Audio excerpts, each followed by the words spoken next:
Ang ninuno. As requested mga kabayan, available na ang gabay t-shirts natin.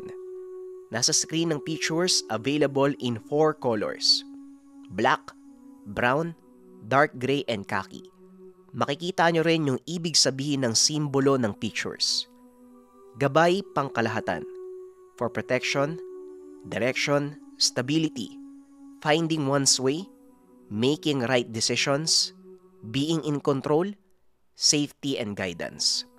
Ito ay hindi simpleng damit lang mga kabayan. Malaki ang may tutulong nito sa ating paniniwala. Ikaw mismo ang makakatuklas kung ano ang gabay mo. Ako palagi ko itong sinusuot kasama ng gabay medalyon. Nasa comment section ang link ng Shopee or Facebook. Message lang kayo mga kabayan. Limited stocks lang tayo. Salamat. Alam kong meron kang kakayahang magbato ng tigalpo. Batuin mo ng dasal ang ituturo kong direksyon. Wika ni Abel. Sumang-ayon naman si Luis. Ginawa ang sinabi ng binata. Nagulat ito sa naging resulta dahil unti-unti ngang nawala ang mga anino. Matapos gawin, biglang tumahimik ang paligid. Napagtanto ng dalawa na unti-unting umaatras ang mga kalaban. Mukhang wala na sila, Abel. Siguro oras na din para umalis tayo sa lugar na ito. Wika ni Luis. Hindi, Luis. Marami pang tao sa plaza. At sa oras na umalis tayo dito, maaaring sila ang pagbalingan ng mga aswang. Tugon ni Abel. Napagtanto ng binata na tama ang sinabi nito. Kaya napagpasya ng dalawang pumunta sa plaza, makihalo sa mga tao habang inaantay matapos ang palabas. Ilang sandali pa ay dumating ang pangkat ni Commander Banong. Kagad itong napansin ni Luis, kaya dali-dali siyang lumapit sa mga ito. Commander, mabuti naman at dumating kayo. Napakadami ng kalaban. At kung kami lang ang haharap sa mga yun, paniguradong hindi namin kakayanin.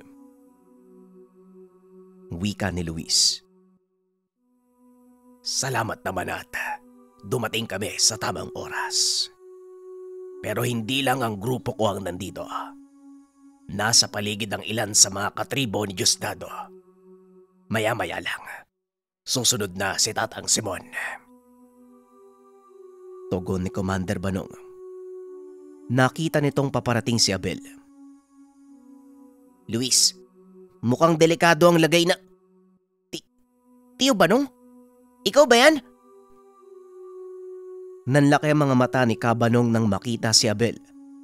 Maging si Luis ay nagulat dahil magkakilala ang dalawa. Teka, magkakilala kayo, Commander? Tanong ni Luis. Napangiti si Abel at kagad nilapitan ang Commander. Oo, Luis. Kapatid siya ng aking ina. Kumusta ka, Tiyo? Ang tagal mong nawala ah. Ang buong akala namin patay ka na. Tugon ni Abel. Hinawakan ni Banong ang ulo ni Abel. Hinimas-himas ito na parang paslit. Pasensya ka na, Abel, kung hindi man ako nakapagpaalam sa inyo.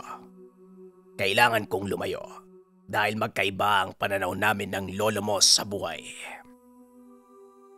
Wika ni Commander Banong. Huwag po kayo mag-alala. Naiintindihan ko po kayo. Kaso Tiyo, may kailangan po kayo malaman eh. Wala na po si inay. Napayoko si Commander Banong at marahang tumango. Pagkatapos ng gulong ito, dalin mo ko sa puntod ni Ate Teresa. Wika ni Commander. Matapos ang pag-uusap, muli silang nakiramdam sa paligid. Lumipas ang gabing iyon na wala namang nangyaring masama sa mga inosente. Hindi na ituloy ng mga aswang ang kanilang balak na pananalakay. Ilang sandali pa sumikat na ang araw at tuluyan na ngang nagsipag-atrasan ang mga aswang. Pinili nila Luis na umuwi. Akmang papaalis na sana, dumating naman si Tatang Simon. Saan kayo pupunta? Kung inaakala niyong tapos na ang laban, nagkakamali kayo. Kung talagang mga aswang gubat ang kalaban, hindi sila basta-bastang aatras. Lalo na't alam nilang lamang sila sa bilang. Wika ni Tatang Simon. Napansin ito ni Abel. Nanatili sa kinakatayuan ng binata dahil nakatitig sa kanya ang matandang ermitanyo. Ano po ang ibig niyong sabihin? Wala na po akong nararamdaman sa paligid. Sa palagay ko po, tuluyan ang umatras sa mga kalaban. Tugon ni Luis. Ako din po, Tatang. Wala na po ako naaamoy eh. Kahit yung mga napatay natin. Teka, wala na din? Saan nagpunta yung mga yun? Laking gulat ng lahat. Dahil wala na sa paligid ang mga namatay na aswang. Wala ring bakas na mga dugo o kahit mga yabag na gawa ng kanilang mga paa. Paano nangyari to, Tatang? Saan napunta ang mga bangkay na yun? Tanong ni Luis. Napailing si Tatang Simon at muling nagsalita. Ay nako, kagaya ng sinabi ko, hindi pa tapos ang laban at malamang kinuha ng kanilang mga kasama ang mga patay na katawan upang muling buhayin. At kung tama ang hinala ko, sa susunod nilang pagsalakay, doble na uli ang bilang nila. Tugon ni Tatang Simon. Patuloy lang itong nakatitig kay Abel. Nakaramdam ng pagkaasiwa ang binata. Tatang, sandali lang po. Kanino ko pa napapansin eh. Bakit kayo nakatitig sa akin? Tanong ni Abel. Wala naman. Sana nagkamali lang ako ng akala. Bueno, Luis, sabihan mo ang pangkat ni Diosdado na manatili muna dito sa bayan. Alam kong wala kayong pahinga ni B-Boy. Mahalagang makabawi kayo ng lakas bago sumabak muli sa laban. Wika ng matanda. Hindi na lang umimik si Abel. Pinili nitong iwasan ang pagkumpronta kay Tatang Simon. Ngunit bigla itong natigilan nang maramdaman ang presensya ni B-Boy. Sandali lang. Ikaw! Napalingon ang lahat sa kanya. Napansing nakatitig ito kay B-Boy. O bakit?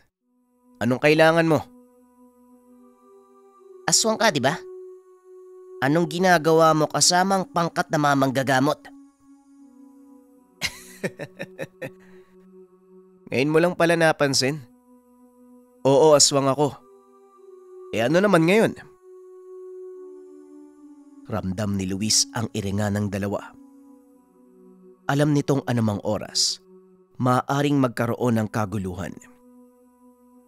Mabilis na naglakad ang binata papunta kay Abel upang awatin ito.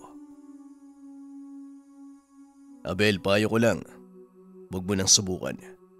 Dahil sisiguraduhin kong mag-aaksaya ka lang ng lakas sa maling kalaban. Ang mabuti pa, umuwi na muna tayo. Pagod ang lahat.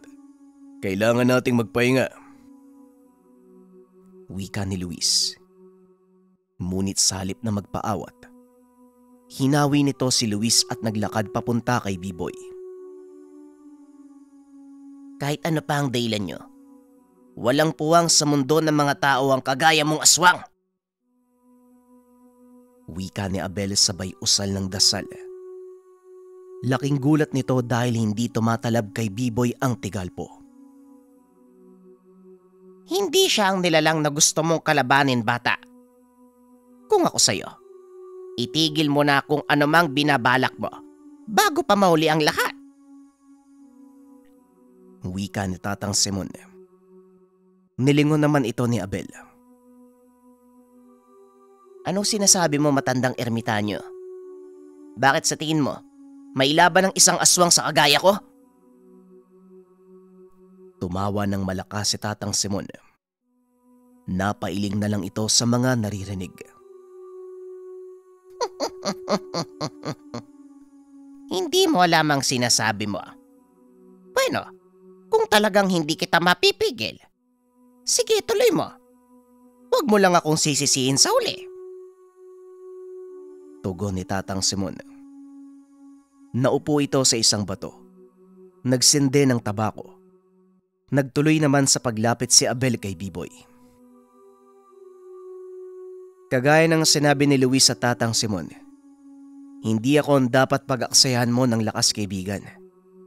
Pero kung talagang gusto mo, o sige, ipapatikim ko sa iyo mga sinasabi ng kasama ko. Wika ni Biboy. Nag-atrasan ang lahat upang magbigay ng daan sa dalawang binata. Nagsimulang magkarga ng dasal si Abel, habang si Biboy naman nag-aantay sa susunod na gagawin ng katunggali. Matapos mag-usal ng pamproteksyon, biglang sumugod si Abel. Laking gulat nito dahil biglang nawala si Biboy sa kanyang harapan. Oh, sinong sinusuntok mo dyan? Nandito ako eh. Wika ni Biboy habang nagkakamot ng ulo. Muling sumugod si Abel. Ngunit mabilis lang itong naiwasan ng binatang aswang. Sa pagkakataong iyon, naglabas ng punyal si Abel. Napatayo si Tatang Simon dahil kilala ng ermitanyo ang punyal na iyon. Ang punyal na hawak mo, pagmamay-ari ni Omar. Paanong napunta sa iyo ang sandatang yan? Tanong ni Tatang Simon. Tatay ko ang may-ari ng punyal na ito nung iniwan niya ako sa kinikilala ko mga magulang. Nakabalot ito kasama ng ilan sa mga gamit ko. Kung sino man niyang tinutukoy mong Omar, pasensya na, hindi ko siya kilala. Tugon ni Abel. Matapos ay muli itong sumugod papunta kay Biboy. Patuloy lang na umiwas ang binata sa mga atake nito, hanggang sa mawakan ni Abel ang kanyang kamay. Bigla itong natigilan at natulala. Nakatitig lang ito sa kawalan na labis namang ipinagtaka ni Biboy. Sinubukan pa niyang ikaway ang palad sa mukha nito, pero tila biglang naglakbay ang isipan ni Abel. Hayaan mo siya, Biboy. Maya-maya lang, matutuklasan ng binatang yan ang katotohanan. Wika ni Tatang Simon. Kusang bumitaw si Abel sa kamay ng katunggali at binaba ang punyal. Si Omar. Si Omar ang aking ama. At ikaw, kayong dalawa ni Luis. Kayo yung mga tinuruan niya. Muling wika ni Abel. Unti-unti itong kumalma, hanggang sa mapaupo na lang sa lupa. O Abel, kaming dalawa ang una at huling naging mag-aaral ni Mang Omar. Sa katunayan, nabubuhay sa amin ang basbas ng iyong ama. Ito ang dahilan kung bakit nakita mo ang nakaraan niya nung hawakan mo si Biboy. Napangiti si Abel sa mga narinig. Hindi nito akalaing matutuklasan niya ang pagkatao sa hindi sinasadyang pagkakataon. Ngayong alam mo na ang totoo, maaari mo nang isilid ang punyal na yan sa lalagyan. Sumama ka sa amin nang mapag-usapan at makilala mo ang ilan pa sa aming mga kasamahan. Wika ni Tatang Simon. Sumang-ayon si Abel. Pagdating sa tahanan nila Luis, isinalaysay ng matanda ang dahilan kung bakit nabuo ang alyansa ng mga tao at aswang.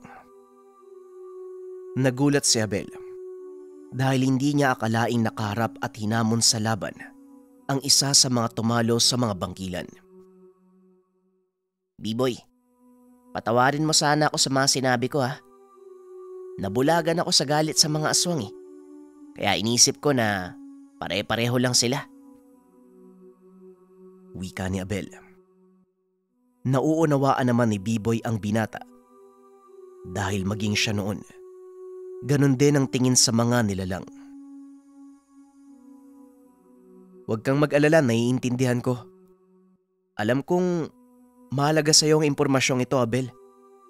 Ngunit hindi ito ang panahon para pag-usapan ng bagay na yan. Meron tayong mas mahalagang kailangang atupagin. Tugon ni B-Boy. Tama si B-Boy. At sa palagay namin, malaki ang maitutulong mo, Abel. Ikaw ang nakakaalam ng tungkol sa mga aswang gubat. Kailangan nating malaman ang kahinaan at lakas nila. Wika ni Luis. Pinaliwanag naman ni Abel ang tungkol sa bagong mga kalaban. Ayon sa binata, ang mga aswang gubat may nag-iisang kahinaan. Ito ay ang sikat ng araw. Ito rin ang dahilan kung bakit mas gusto nilang sumalakay sa gabi. Mababangis ang mga aswang gubat at may kakayahang magtago sa mga anino. Kadalasang ginagaya ng mga ito ang wangis ng mga pangkaraniwang hayop, kagaya ng baboy, aso, o hindi kaya naman mga pusa. Ngunit hindi kagaya ng ibang aswang. Hindi nag-aanyong tao ang mga aswang gubat.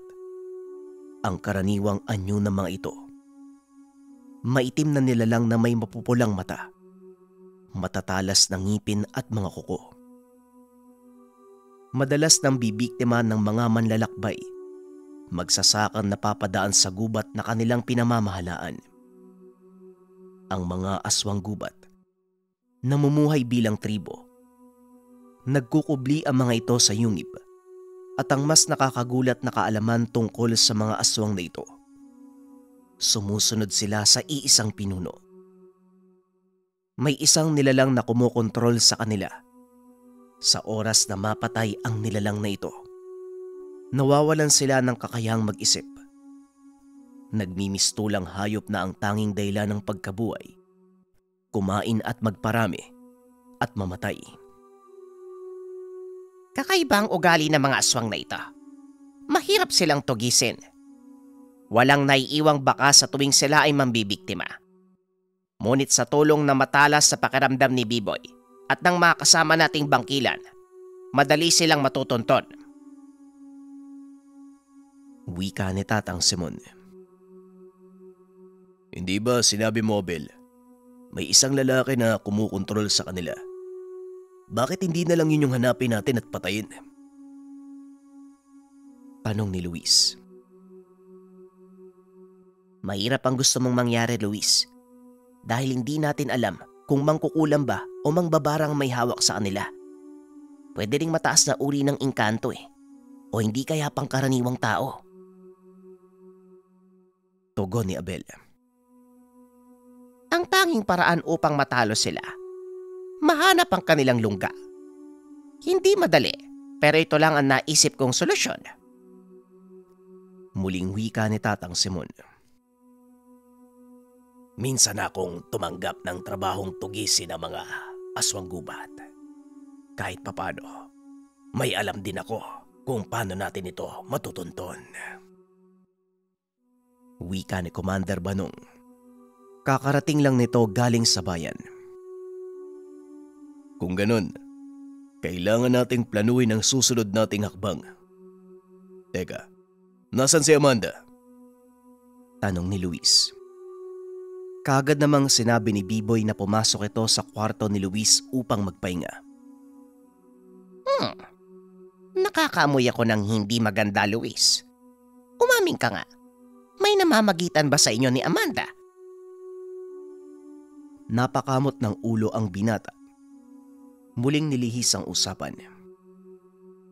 Hatiin natin sa 3 ang pangkat. Sa bawat pangkat may sasamang bangkilan.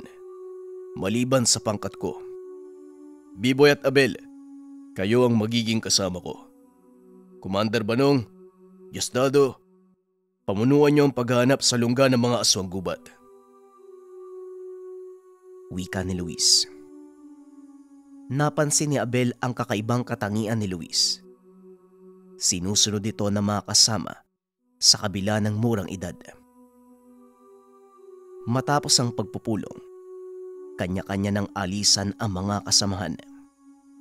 Naiwan si Abel at Biboy kasama si Tatang Simon. Kinuha ng binata ang pagkakataon upang kausapin ang matandang ermitanyo tungkol kay Luis.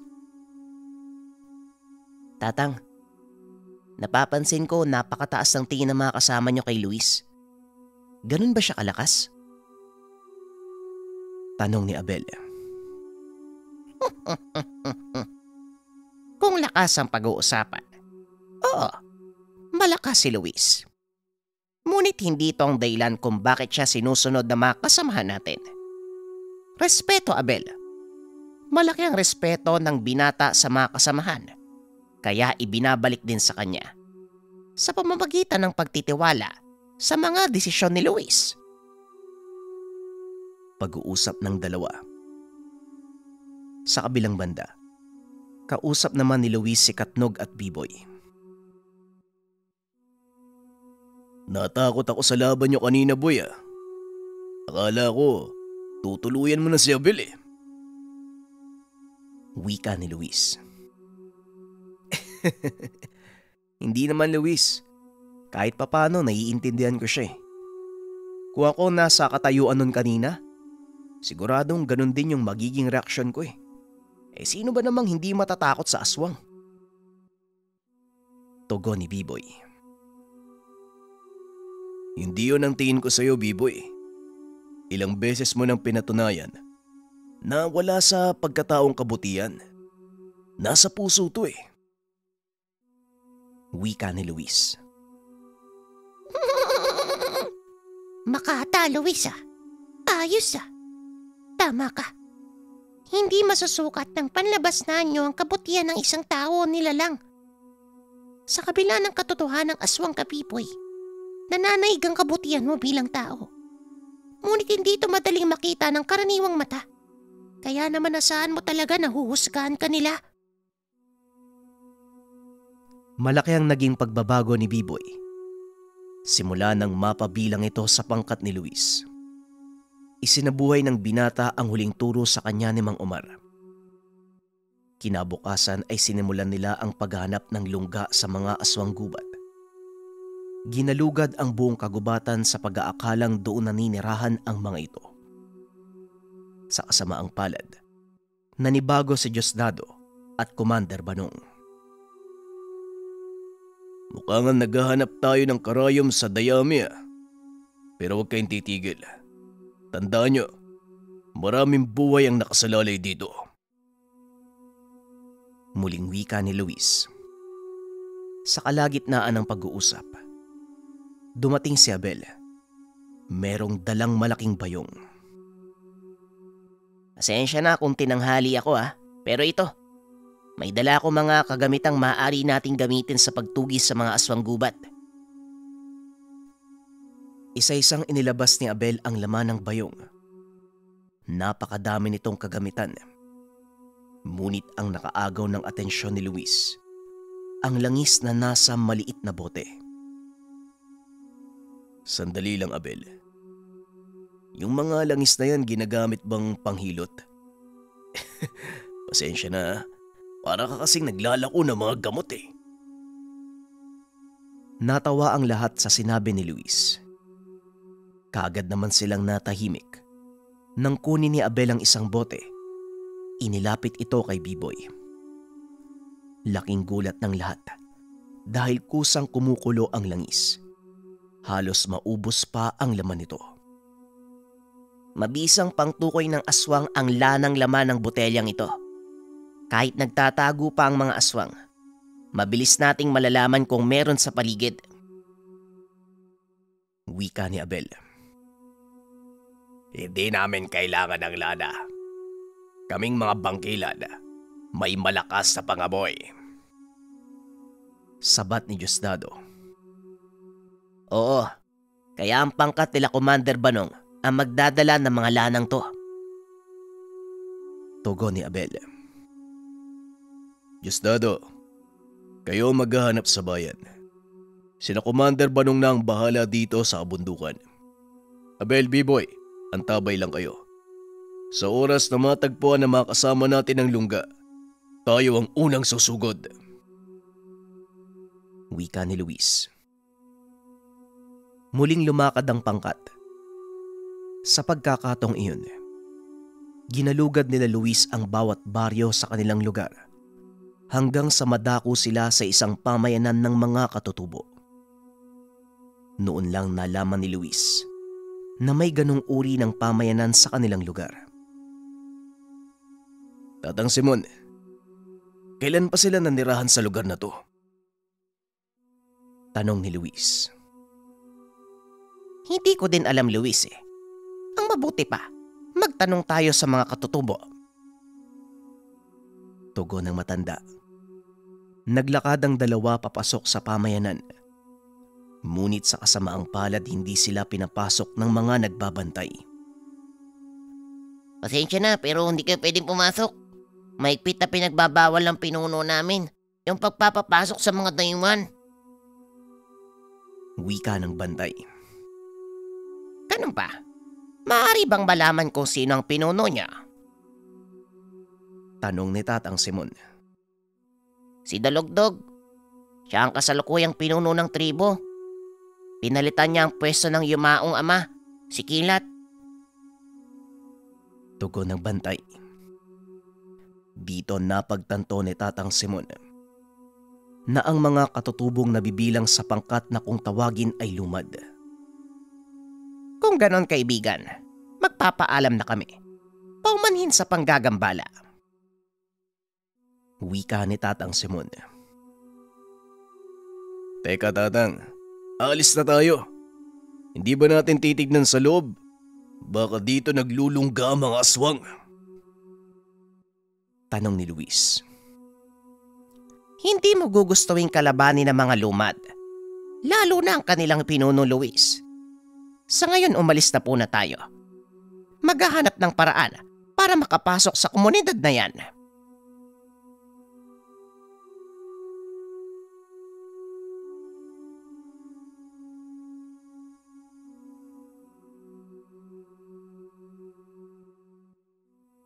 Wala na ring nagawa si Luis kung hindi ang sumunod. Ngunit habang naglalakad palayo, bigla naman silang tinawag ng isa sa mga nagbabantay. Sandali lang. Nais kayo makausap ng aming pinuno. Napangiti si Tatang Simon nang marinig ito. Dali-daling bumalik si Luis. Pumasok sa pamayanan. Dinala sila ng bantay sa isang malaking kubo. Nanlaki mga mata ni Luis nang makita ang malaking taong nakatayo sa gitna. Napakahaba din ang buhok nito na halos sumayad sa lupa. Punong-puno ng peklat ang katawan. Marahil tanda ng napakaraming pinagdaan ng laban. Kayo palang sinasabi ng aking mga bantay. Maaari ko bang malaman kung ano ang sadya nyo? Wika ng lalaki. Pagpupugay pinuno ng mga lumad. Ako si Simon, isang manggagamot at ito ang aking mag-aaral. May hinahanap kaming pangkat ng mga nilalang. Nakita namin ang muntinyong pamayanan. Tugon ni Tatang Simon. Hinahanap na mga nilalang. Anong uri ng nilalang ang hinahanap nyo? Muling tanong ng lalaki. Mga aswang gubat ang hinahanap namin. Biglang natigilan ang binata. Tinutukan siya ng sibat ng isa sa mga bantay. Tumahimik ka. Kapag hindi ikaw yung kinakausap ng pinuno. Wika ng bantay. Ipagpauman ninyo ang kawalang galang ng aking mag-aaral. Pero tama po ang narinig nyo, kapunuan. Mga aswang gubat nga ang hinahanap namin. Wika ni Tatang Simon.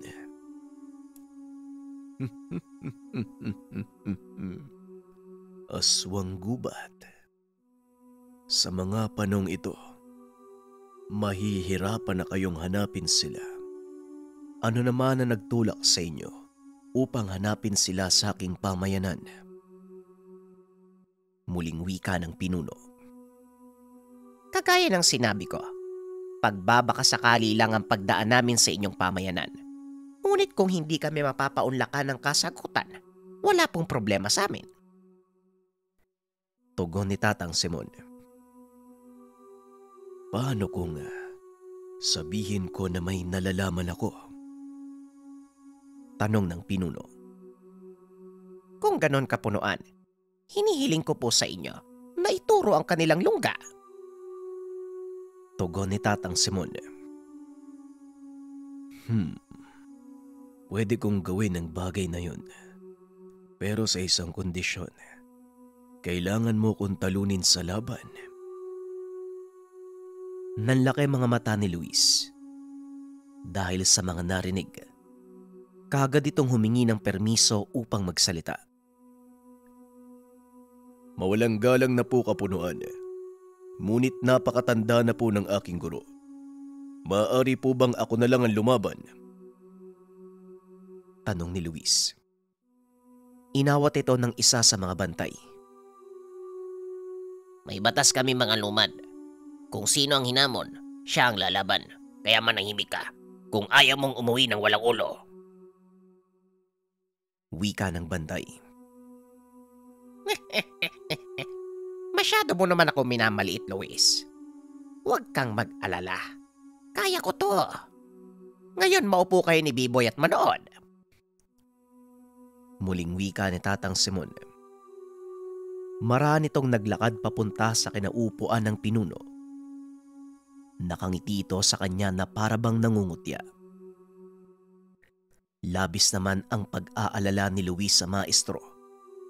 Dahil alam nito, sa isang suntok ng malahigante nitong mga kamay, maaaring katapusan na ng matanda. Luis, sigurado ko bang hayaan mo lang si Tatang Simon? Tanong ni Biboy. Maging ako nag-aalala din. Pero kilala mo naman ang matandang yan. Wala tayong magagawa para pigilan siya. Tugon ni Luis. Muli nilang ibinaling ang tingin sa matanda, pati na rin sa pinuno ng lumad. Tumayo ito at napatingala si Tatang Simon dahil napakalaking tao ng pinuno ng mga lumad. Pasensya na, pero hindi ko pipigilan ang sarili ko sa labang ito.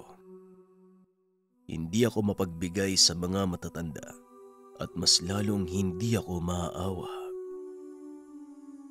Wika ng pinuno. Huwag kang mag-alala. Hindi ako nakatayo sa harap mo ngayon para magbakaawa. Pero bago magsimula ang labang ito, nais kong magpakilala. Ako nga pala si Simon. Tugon ng matanda. Yumuko naman ang pinuno at nagpakilala. Ako si Dalugdog, anak ni Kilat, ang pinuno ng mga lumad. Ikinagagala kitang makilala, Simon. Matapos magpakilala, isang malakas na suntok sa lupa ang binigay nito bilang pagpapakita ng lakas. Yumanig ang paligid. Napakalaking hukay ang naiwan sa lupa nang inangat nito ang kamao. Malakas ka nga. Nararapat lang sa laki ng katawan mo. Wika ni Tatang Simon. Makikitang panatag ang matanda. Wala kang makikitang takot sa kanya. Mahusay. Hindi ka pala natatakot sa kamatayan, tanda. Tugon ni Dalugdog. Tumawa ng malakas si Tatang Simon at muling nagsalita. Natatakot din naman. Kaya nga, kailangan kitang talunin. Nanlaki mga mata ni Dalugdog sa sinabi ng matanda. Bagya itong nagalit. Ngunit pilit na pinakalma ang sarili. Tatalunin mo ko. Nahihibang ka na, tanda. Paano mong gagawin ang bagay na yon? Wala pang mandirigma ang nakatalo sa akin at hindi pa sinisilang ang magpapaluhod sa isang kagaya ko. Muling wika ni Dalugdog. Ngumiti lang si Tatang Simon. Sinuntok sa sikmura ang pinuno ng mga lumad. Napakabilis ng kilos nito, kaya hindi napansin ng katunggali. Napaluhod si Dalugdog. Bumulwak ang dugo sa bunganga nito. Unti-unting inangat ang ulo at tinitigan sa mata si Tatang Simon. Sino ka? Paano ka nagkaroon ng ganyang lakas? Tanong ni Dalugdog habang unti-unti itong bumabagsak sa lupa. Inalalayan naman ito ni Tatang Simon. Oo, marahil tama ka. Wala pang mandirigma ang nakatalo sa'yo. Pero sasabihin ko sa'yo, binata, hindi ako mandirigma. Isa akong matandang manggagamot. Nakakahiyamang isipin, pero nagawa kang talunin ng isang kagaya ko. Tugon ni Tatang Simon. Unti-unting nawalan ng malay si Dalugdog. Hindi makapaniwala sina Luis na magagawang talunin ng matanda ang malahiganting pinuno ng mga katutubo. Tatang, paano nyo nagawang talunin yung higanting yan? Kinabahan pa ako kanina. Akala ko kayo yung mapapahamak. Wika ni Luis. Malaki nga si Dalugdog. Dahil dito, masyado siyang naging kumpiyansa. Nakalimutan niya, may kahinaan at yon ang ginamit ko laban sa kanya. Tugon ng matanda. Kagaya nga ng turo ni Mang Omar, lahat ng malalakas may tinatagong kahinaan. Kailangan mo lang tuklasin. Wika ni Biboy. Biglang naalala ni Tatang Simon si Abel. Dahil simula nang harapin nito si Dalugdog, hindi niya nakita ang binata. Sandali lang. Nasaan nga pala si Abel? Huwag niyo sabihing tumakas. Tanong ng matanda. At habang nag-uusap ang tatlo, pumasok ang dalawang katutubo kasama ang nakagapos na si Abel. Teka, sandali lang. Anong nangyari? Bakit nakagapos yung kasama namin? Tanong ni Luis. Nahuli siya ng isa sa mga bantay namin na nag-iikot sa paligid. Mahigpit na ipinagbabawal ng pinuno namin ang ganong gawain. Kawalang respeto ito sa aming mga lumad. Tugon ng isa sa mga katutubo. Kaga dumingi ng paumanhin si Luis sa mga ito. Nakiusap na pakawalan si Abel. Mabuti na lang, nakinig sa kanya ang mga katutubo. Abel, ano bang ginawa mo? Bakit ka naman humiwalay sa amin? Tanong ni Luis. Lumingon sa paligid ang binata. Sinilip pa nito ang labas ng kubo para siguraduhin walang nakikinig. Luis, tama ang hinala ko. Nandito sa loob ng baryong ito lungga ng mga aswang gubat. Nanlaki ang mga mata ni Luis sa sinabi ng binata. Anong sinabi mo, Abel? Saan mo nakita ang kanilang lungga? Tanong ni Luis. Sa bandang dulo ng pamayanan, sa likod ng isang tahanan, may nakita akong lumang balon eh. Hindi sinasadyang nahulog ako. Nakita ko mga natutulog na aswang. Tugon ni Abel. Kung ganun, ano pang inaantay natin? Bakit hindi pa natin sila tapusin? Wika ni Biboy. Inawat ito ni Tatang Simon. Sandali lang, kumalma kayong tatlo. Hindi tayo pwedeng kumilos ng basta-basta. Siguradong mararamdaman ng mga katutubo kung sakaling mabulahaw ang mga nilalang. Tugon ni Tatang Simon. Mabuti ngang madamay sila eh. Mga walang yang katutubo. Bakit nila tinatago dito yung mga aswang gubat? Bakit sa baryong to? Wika ni Abel.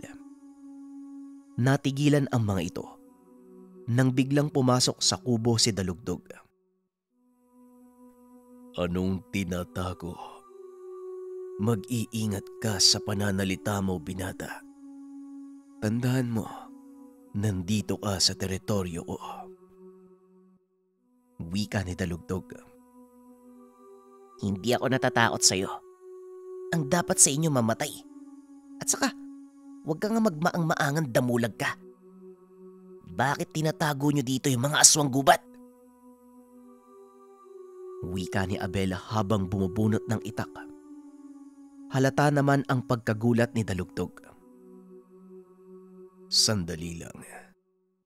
Anong sinasabi mo? Anong tinatagong aswang gubat?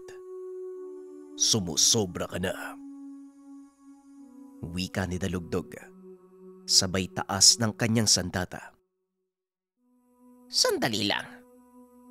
Pero hindi pagkakaintindihan. Dalugdog, ibaba mo ang sandata mo. At ikaw naman, Abel, ibalik mo sa sisidla ng itak. Dalugdog, alam mo ba ang tungkol sa mga aswang gubat? Tanong ni Tatang Simon. Oo, Tatang. Alam ko ang tungkol sa kanila. Ang totoo, matagal na namin silang tinutugis, pero napakailap ng mga ito. Nagkatinginan si Abel at Luis sa sinabi ni Dalugdog. Makikitang nagsasabi ito ng totoo. Talagang wala itong kaalam-alam sa baryo nila mismo na nanahan ang mga hinahanap na aswang. Huwag ka sanang mabibigla, Dalugdog. Hanggat maaari, palabasin mo ang iyong mga katribo. Ayokong makarating ito sa iba pang kasamahan dahil baka maging sanhi ito ng kaguluhan at marami ang mapahamak. Wika ng matanda. Inutusan ni Dalugdog ang mga kasamang lumayo sa kubo. Ngayon, Tatang Simon, magsalita kayo sa mga nalalaman nyo. Wika ni Dalugdog. Natuklasan ng isa sa aking mga kasama ang lumang balon sa likod ng inyong baryo. Sa palagay ko, ito ang pinaglulunggaan ng mga aswang gubat. Wika ni Tatang Simon. Oo, tama kayo. May balon nga sa gawing dulo ng baryong ito. At maigpit kong ipinagbabawal ang pagpunta roon dahil maraming beses na kami nakakarinig ng mga nakakatakot na ingay mula sa balon. Tugon ni Dalugdog. Aksidente kong nahulog sa balon. Nakita ko mga impakto. Doon sila naglulungga sa ilalim ng lumang balon. Wika ni Abel. Ayaw namang maniwala ni Dalugdog dahil ni minsan wala silang nakitang lumabas mula sa balong iyon. Imposible ang sinasabi mo. Ni minsan, wala kaming nakitang lumabas o pumasok sa balon. Kaya paano niyong masasabi na doon sila naglulungga? Tanong ni Dalugdog. Isa lang ang paraan upang malaman. Bababa tayo sa balon. Ngunit bago natin ito gawin, ikaw tauhan, puntahan mo si Amanda. Sabihin mo sa kanya ang mga nalaman mo dito. Iparating ito sa ating mga kasamahan. Maaring 1,000 ang bilang ng mga halimaw na yan. At sana, mahanap natin ang namumuno sa kanila. Utos ni Tatang Simon. Matapos ay sinabi nito kay Dalugdog ang plano. Dali-dali nilang pinuntahan ang balon. Dumungaw ang matanda. Naramdaman nga ang napakabigat na enerhiya. Mukhang may pag-asang mahanap natin ang kumukontrol sa kanila. Luis, hanapin niyo ang amaan ng mga aswang gubat. Siguraduhin mauhuli niyo siya ng buhay. Dahil siya lang ang daan para matunto ng kinaroroonan ng kung sino mang kumukontrol sa kanila. Muling wika ni Tatang Simon. Ilang sandali pa. Isa-isang nagdatingan ang mga kasamahan. Nauna si Commander Banong. Sinabi nitong nasa paligid lang ang tribo ni Diosdado. Kung ganon, simulan na natin ang plano. Kailangan itong gawin habang maliwanag pa. Dahil sa oras na abutan tayo ng dilim, mahihirapan tayong hulihin ang kanilang amaan. Wika ni Luis. Ililikas ko ang mga kabataan, pati na rin ang kababaihan. Gayon din ang nakakatanda. Babalik ako sa oras na mailagay ko sila sa ligtas na lugar. Wika ni Dalugdog. Kagad nilang pinuntahan ng balon. Isa-isang bumaba sina Luis, Tatang Simon at Abel. Pagdating sa ilalim, napansin ni Tatang Simon ang napakalawak na lugar. Isang malaking yungib pala ang ilalim ng balong ito. Paniguradong may lagusang palabas. Abel, saan mo nakita ang mga aswang kubat? Tanong ng matanda. Itinuro naman ng binata. Nanlaki mga mata ng lahat nang makita ang natutulog na mga nilalang. Ramdam din nila ang pag-ihip ng banayad na hangin, kaya pinili nilang sundan ang pinagmumulan nito. Tumambad sa kanila ang isang malaking pasukan papunta sa gubat. Pamilyar ang gubat na ito sa akin. Hindi ba malapit ito sa bayan?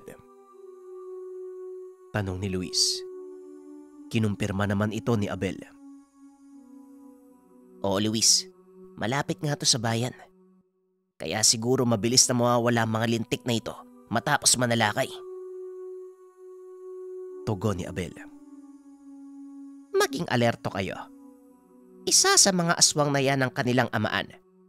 At sa oras na mahuli natin ito, paniguradong matutunto natin ang kumukontrol sa kanilang lahat. Mag-iingat kayo. Hindi sila pwedeng magising. Marahang naglakad papasok ng yungibang apat. Nang marating ang gawing dulo ng kuweba, nakita ng mga ito ang isang malaking nilalang. Malapaniki itong nakasabit sa pinakataas ng yungib. May ulo ito kagaya ng sa paniki, ngunit walang pakpak. Matatalas ang mga kuko sa paa na ginagamit upang kumapit sa mga bato. Yan ang amaan ng mga aswang gubat. Piboy, mag-antay ka sa bukana ng yungib. At ikaw naman, Abel, sa balon. Huwag niyong hahayaang makalabas ang kahit ano mula sa kuwebang ito. Wika ni Tatang Simon. Dali-dali namang nag-alisan ang dalawa at pumunta sa kanilang mga pwesto. Samantalang si Luis naman, naiwan kasama ang matanda. Ano po ang gagawin niyo, Tatang? Paano natin siya mahuhuli? Tanong ng binata. Ako na ang bahala doon, Luis. Siguraduhin mo lang na walang makakalapit sa akin. Dahil sa oras sa simulan ko ang gawain, paniguradong mararamdaman ito ng mga aswang. Isa-isang magigising. Ganon din ang kanilang amaan. Tumango ang binata at naghanda. Sa pagkakataong iyon, nakasanib na sa kanya si Katnog.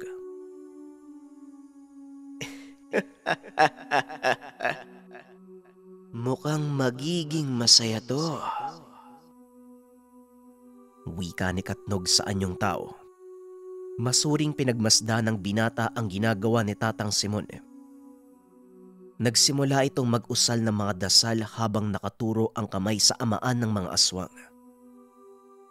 Unti-unti ay nakikita ni Luis na tila may kung anong bumabalot sa katawan ng nilalang. Nang ikuyom ng matanda ang kanyang palad, biglang napasigaw ang amaan na tila sinasakal ito. Dahil sa ingay, isa-isang nagising ang mga natutulog na aswang gubat. Nagkagulo ang mga ito sa loob ng yungib. Isa-isa namang pinagtataga ng binata ang bawat lumapit kay Tatang Simon. Nahuli ko na ang amaan. Luis, magbadali ka. Gumawa ka ng butas upang makalabas tayo. Wika ni Tatang Simon. Hinawi ng binata ang mga kalaban. At habang ginagawa niya ito, napatingin si Luis sa bandang dulo ng yungib. Natigilan ito sandali. Nakita ang isang babaeng nakatalukbong ng itim na bandana. Sa pag-aakalang nakulong din ito sa loob ng yungib, dali-daling tumakbo ang binata papunta sa babae. Ngunit sa kalagitnaan ng pagtakbo, kaagad siyang napahinto. Luis, huwag mong ituloy. Siya ang sinasabi kong babae. Sa kanya ko nakuha ang kwintas ng ama ni Amanda. Siya si Soledad. Wika ni Katnog, ngunit huli na ang lahat. Kinuyog sila ng napakaraming aswang gubat. Mabuti na lang, dumating si Abel at Biboy. Salamat mga kasama. Tara, umalis na tayo dito. Nakuha na natin ang amaan. Dali-daling nagtakbuhan ang mga ito palabas ng yungib sa pamamagitan ng balon. Pag-akyat nila sa itaas, kaagad sinabi ni Commander Banong na nasa kabilang lagusan ang pangkat ni Diosdado. Panatilihin niyong masusing pagbabantay. Dahil kahit hawak natin ang amaan, maaari pa din itong utusan ng mga aswang sa pamamagitan ng pagpapalipad ng dasal. Wika ni Tatang Simon. Mahabaging langit. Ano ang ginagawa ng mga nilalang na yan sa baryo ko? Wika ni Dalugdog.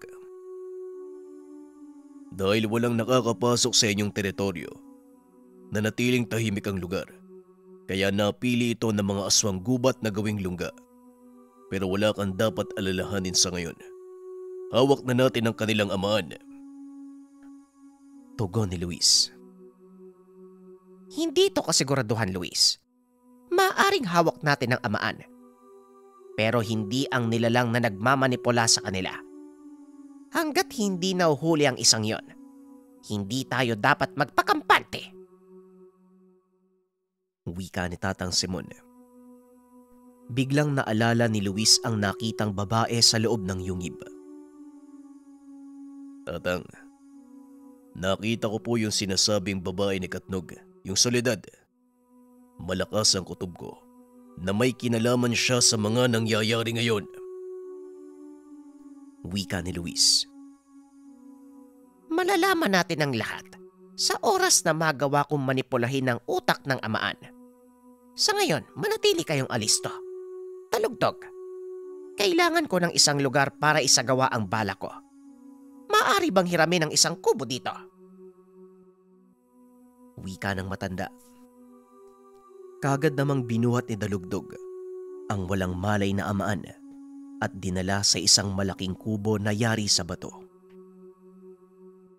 Maaari niyong gamitin ang kubong ito.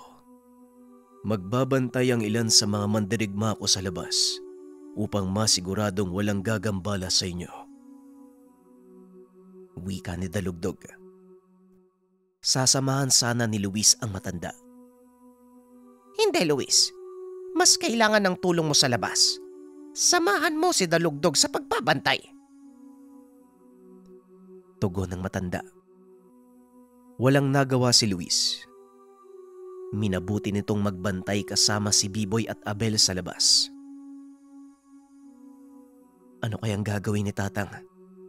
Sana magtagumpay siya para matapos na ang lahat ng to. Wika ni Biboy.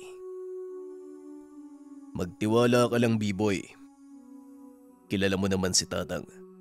Paniguradong may mga nakatagong pakulo ang matandang yon. Alam niya ang gagawin niya. Kaya dito lang tayo.